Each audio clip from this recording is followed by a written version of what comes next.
Klamath Dam removal was the largest dam removal in history. They removed 4 out of the 6 dams that were built on the Klamath River. This is a battle tribal communities have been fighting for over a century. The first descent is to celebrate the work that went into dam removal and to show why it's necessary. This is Julian Tonikiao Rogers. I'm from the Hoopa Valley tribe. I'm 16 years old. Julian is part of a group of Indigenous teenagers who spent years training for something historic. I started kayaking with Paddle Tribal Waters in 2022. When I first started, I was terrified of the water and I swam all the time and I could barely paddle. But now I've seen myself improve exponentially. He's setting off on the first descent, a trip down a changed river from its headwaters to the Pacific Ocean by kayak. But this isn't some kayaking adventure story out of a magazine. This journey is more than that, and it's been more than 100 years in the making. For me, what I'm really thinking about is my community. I'm doing it for all of them. And the people before me who aren't here anymore, so that they could see what I'm doing now.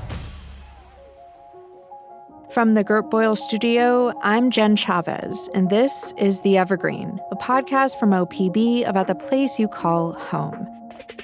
Today on the show, young kayakers from multiple Indigenous tribes embark on the first source-to-sea descent of the Klamath River since the largest dam removal project in U.S. history.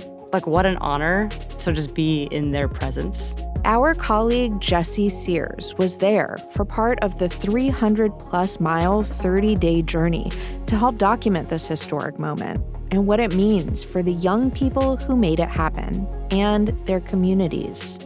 And I felt this before going on the trip, and I felt it on the trip, and I still feel it today, of just being surrounded by these powerful youth that are doing so much more than I ever did at that age. It's really inspiring. It inspires me every day. I'm a Karuk tribal member, and with OPB, I am the Oregon Field Guide producer for Indigenous communities, which means my work focuses on the Indigenous communities in the Pacific Northwest. The Klamath River flows through Karuk country. These are kayaker Tasia Linwood's home waters. I'm Karuk and Okanagan and Ojibwe and Wampanoag. I'm 15 right now. It sounds so young when I say it, but I feel so old. I don't know why. Before I came on this trip, my uncle was saying bye to me, and he said, "Go be historic." This is history. We are currently creating history.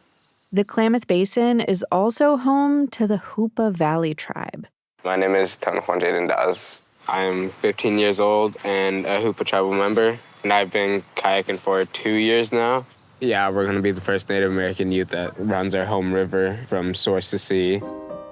These are just a few of the Indigenous teenagers who took part in the first descent. The trip was led by the Paddle Tribal Waters program, which is part of Rios to Rivers, a nonprofit that connects Indigenous youth to their rivers. The first descent started with, I believe, 15 youth, and more came along the way, and it ended with 28. There were people from the Karuk tribe, which is my tribe, the Yuroks, Hoopa, the Klamath tribes, and even Warm Springs from here in Oregon, as well as Donotum in Arizona. They're a blast to be around. And being around teenagers makes me feel so old because I don't understand any of their jokes. And I think it's so funny because when I would be with them, I would just all of a sudden feel like a teenager myself because their energies just took up the whole environment. And it's just fun. What is good? Kayaking. What is mid? Flat water. Flat water. What do we hate? Dams and racism. The Klamath River starts in Oregon on the headwaters of the Wood River. On June 12, 2025, the journey began. Community members gathered to send the kayakers off. Well, I want to welcome everybody here to our homelands. Like Klamath Tribe's citizen, Jeff Mitchell. For myself, it's a really emotional day for us, the Oxkanimodakani Numu, the people that live here. You know, it's been over 100 years since we've had chial, salmon, in our homeland. And soon they'll be swimming in these rivers. And it wouldn't have never happened if it hadn't been for the support of many, many, many people. But in our custom, you know, we need to open this up in the right way, and that's with prayer. Creator, we thank you for bringing us here. We ask that you bless all of the people here this day. We pray for the good health of our youth and that they be protected as they make this journey. And we thank everybody for being here. I want to to all my relation. All right, guys, let's go!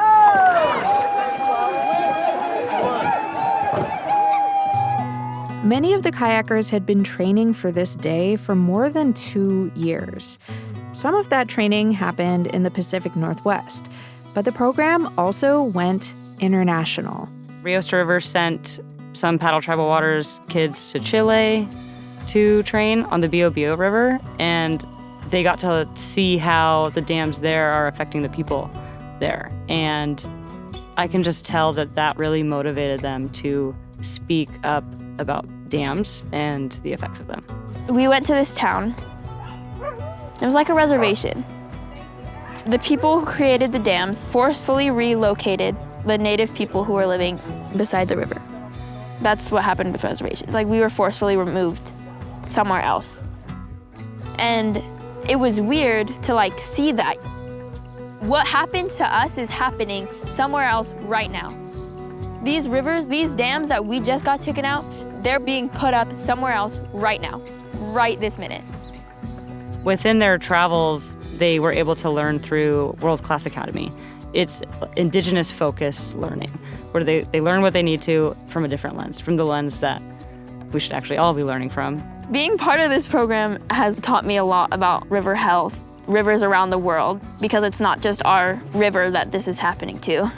They taught me more than I knew. And, I went into it thinking I really understood, but, I live in the city and they live on the river and they just have a better grasp on it.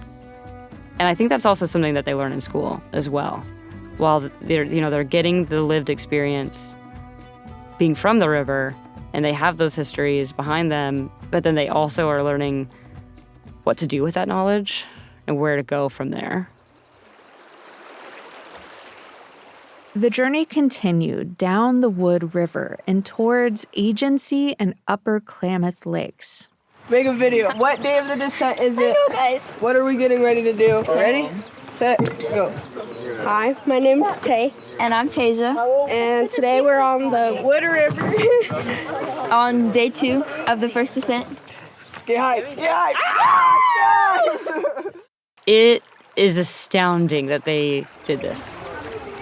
We keep having fun, keep moseying on down the river, but it's not a fast river at all. When the water was flatter, they look like they're just, leisurely hanging out, but we had a day, it was the second day of the descent, that was, I think, 17 miles of flat water, so no current, no momentum behind them. They're just pushing through, and that seemed to be very difficult for them. It was also difficult for us because we were in a really large canoe trying to keep up, and kayaks are way faster than canoes. I have no clue how much miles we've gone and how much time has passed. I'm delirious and delusional now. So after 5 miles, people are getting oh boy, I wonder how far in we are. And then 10 miles in, everybody's tired. And then we get to the lake. Agency Lake. And I'm like, oh, here it is. We only got 3 miles to go. It went from flat water, flat water, flat water all day. And then, boom, these crashing waves. You have to fight to stay moving forward. It was almost like you were in an ocean. And they all got, seasick. There was nowhere to stop and take a break. And they just had to keep pushing through. And let me tell you, that was the worst 3 miles of my life. Them coming out of the water that day was just pure chaos. All I'm saying is that if I'm not shredded by the end of this, I'm done. Then they continued the next day, and the next day, and the next day, and went on for a total of 30 days. It's really crazy. After passing through the lakes, the kayakers reached the 2 dams that weren't removed on the Klamath River. They had to portage around them, get out of the river, and carry their kayaks from one side of the dam to the other. And one thing everyone noticed was the way the water looked. The headwaters, which was the cleanest and clearest water I've ever seen. But then as you go down the river, you get towards the 2 dams that are still remaining. That's the Link River and the Keno Dam. And the water is very gross around that area. It really had an effect on all the kayakers. From the upper part of the Klamath River to the lower part of the Klamath River, there was a very obvious change in water. Behind the dams, there is still so much algae inside the river. And you can see the difference of the Klamath River. Like, wow, that is disgusting. So much hardship for like our people and for the river and its inhabitants, the fish and the wildlife. Fish kills, algae blooms, not being able to go in the river. You can see the toll it took on the river and everything around the river. But below the 2 remaining dams, the river is changed now. Today, we are paddling Kiki-Chucky, also known as Ward's Canyon, the new section on the Klamath River. This area went mostly dry when the Copco 2 dam was built. Now that it's been removed, water flows through the canyon once again. Well, flows might be an understatement. This stretch of the river now includes Class 4+ whitewater rapids. It's pretty awesome to see the canyon once again. I don't know if you can hear me or not because of the rapids. I'm really nervous actually right now. This is kayaker Ruby Rain Williams of Quartz Valley and Karuk descent. Footage of the kayakers' passage through the canyon was captured on GoPros mounted to their helmets and kayaks.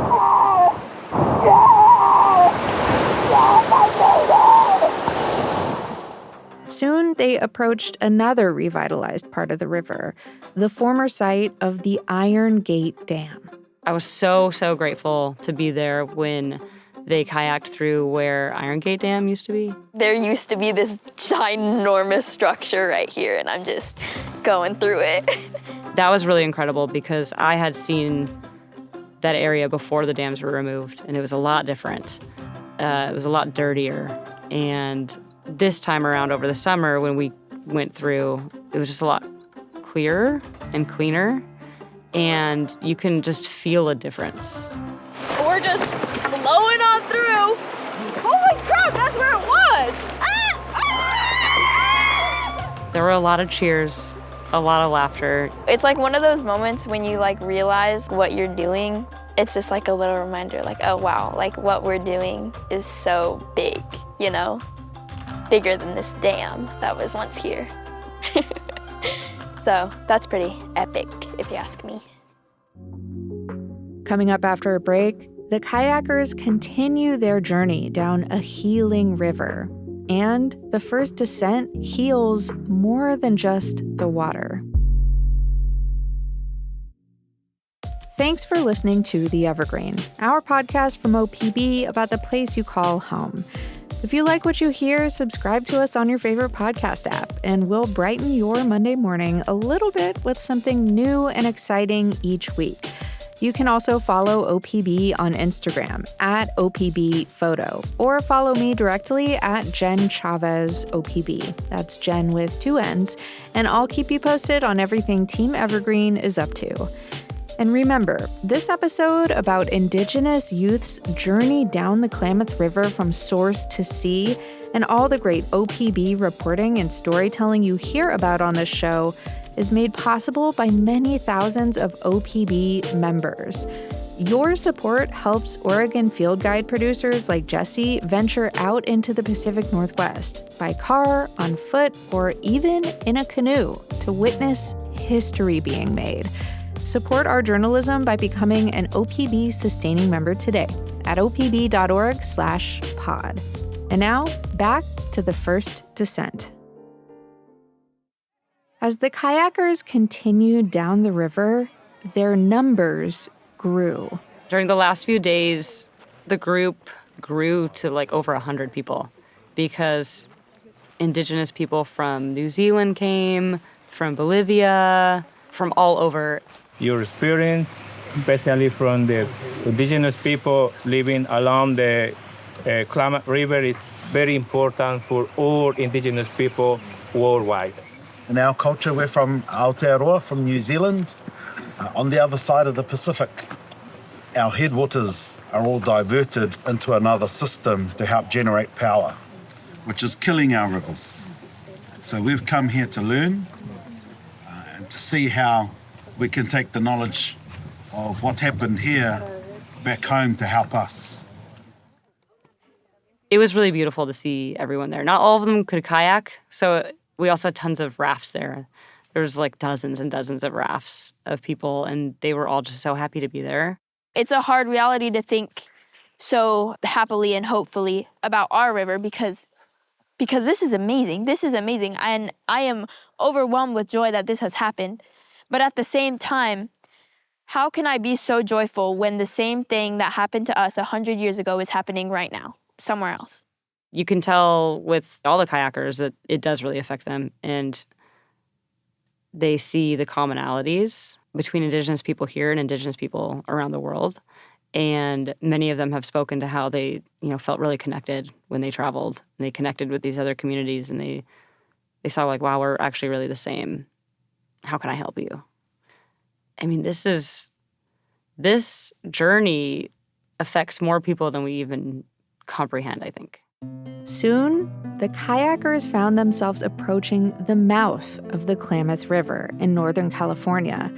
It was July 11th, 2025, and they'd traveled hundreds of miles. What up, you guys? It is day 30 out of 30 of the first descent, and we are about to put in. We are currently all feeling a little bit good, sad, I don't know. 3 years of hard work about to be over in like 2 hours. It kind of felt like everyone was sad, and I could tell that it hadn't quite hit them yet, or it was just hitting them at that moment, that, they trained for years, some of them having never kayaked in their entire life, now, being able to kayak class 4 or 5 rapids, to like all of that being over. Final mile. I thought it was going to be sunny. I also thought it was going to be sunny. I think creators trying to build up the suspense, eh? But that kind of faded away once they saw the ocean. Once they turned the final bend of the river and you see the ocean behind all the thick fog that was there that day, you could just tell the energy definitely picked up, where you could tell they were proud of themselves.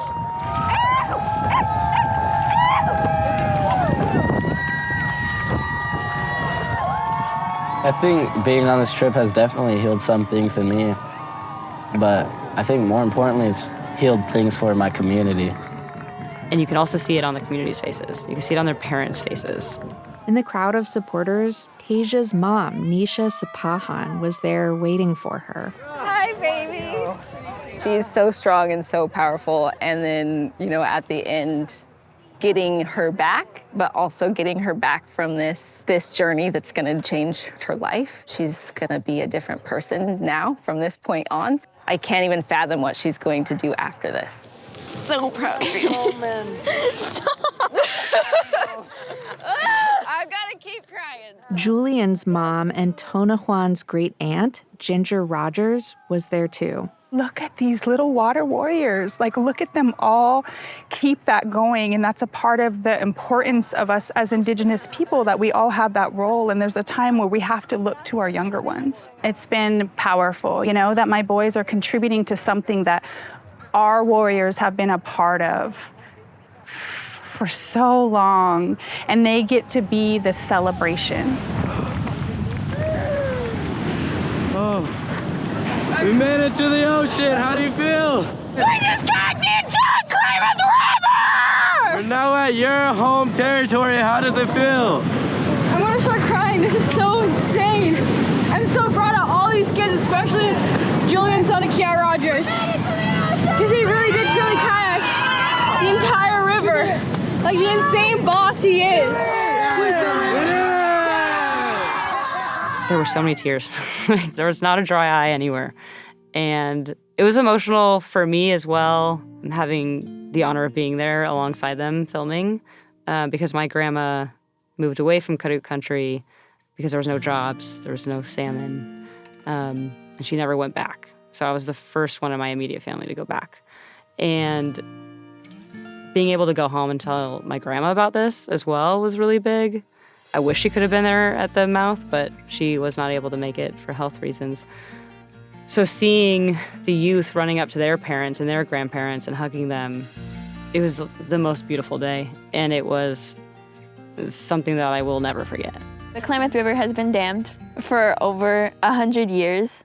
My grandpa, my grandma, my parents, like they never thought that they were gonna see this river undammed. I've been thinking back and thinking of my ancestors, and I've had a lot of family members that have been fighting for these dams, and they aren't here today, but I'm proud and I'm thankful that they were there and they were fighting for it. So for me, I'm super proud to say that I've done it, and I'm super thankful for them, the people before me. There's still this whole narrative that people don't know that we exist. You don't learn about us now. And hopefully this is put in a textbook as a current event. The river is part of who we are as Native people who have lived on this river. This is like something positive that I can tell my grandkids that I was a part of. And hopefully my kids, my grandkids, they're never gonna have to see this river unhealthy. I need to do something after this. This doesn't feel like the end for me. It was really important that youth did this because now our ancestors can rest. They did the work, they put it in, and now that work's being passed down because the work's not over. 4 out of the 6 dams are out. Not all 6 are out. And there are dams affecting other communities around the world.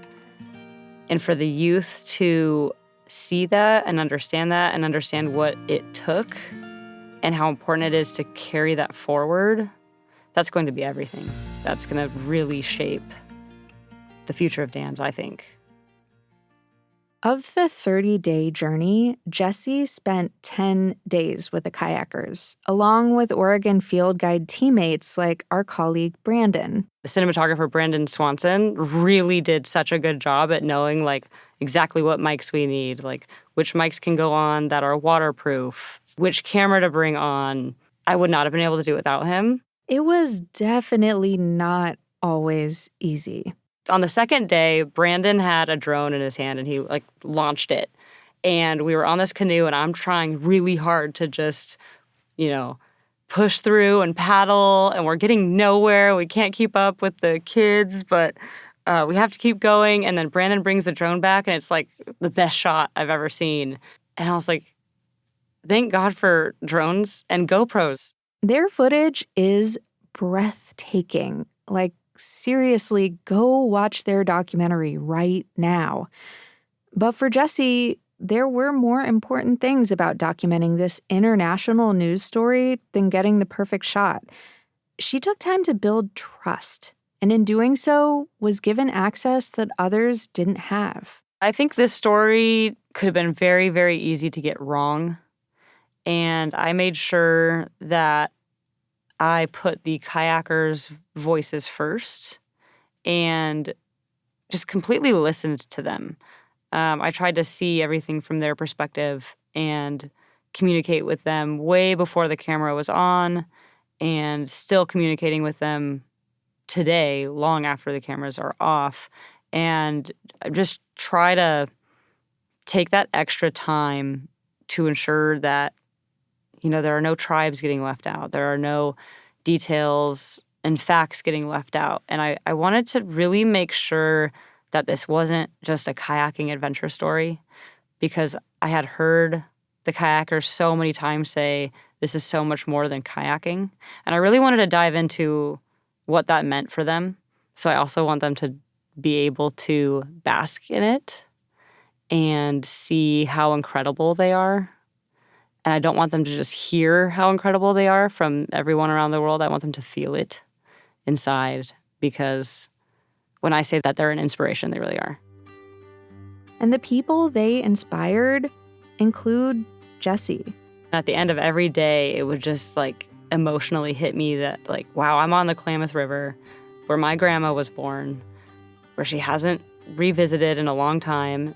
My great-great-grandma was in a boarding school, and, we really lost that. And my grandma stopped speaking the language, and Tasia started teaching me along the river. And I learned that I was saying some words wrong, and she helped me get it right. And it was just really incredible. And, the river was healing. The communities were healing. The kayakers were healing. And I was also healing alongside them, quietly and private. First Descent, Kayaking the Klamath, produced by Jessie Sears, is out now from OPB's Oregon Field Guide. Find it in our show notes and at opb.org.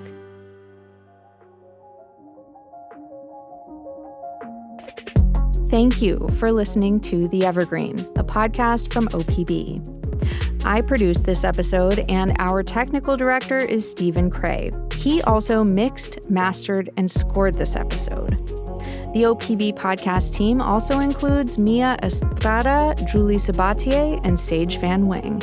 Jessie Sears did the interviews you heard, which were filmed by cinematographers Brandon Swanson, Evan Rodriguez, and Jessie.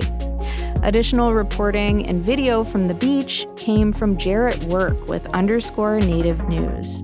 Whitewater footage was provided by Rush Sturgis with River Roots Productions, and dam removal footage was provided by Shane Anderson with Swiftwater Films. Music in this episode comes from Audio Network. And if you ever have a question for us, please reach out. Just send us an email at theevergreen@opb.org. I'm Jen Chavez. Catch you later.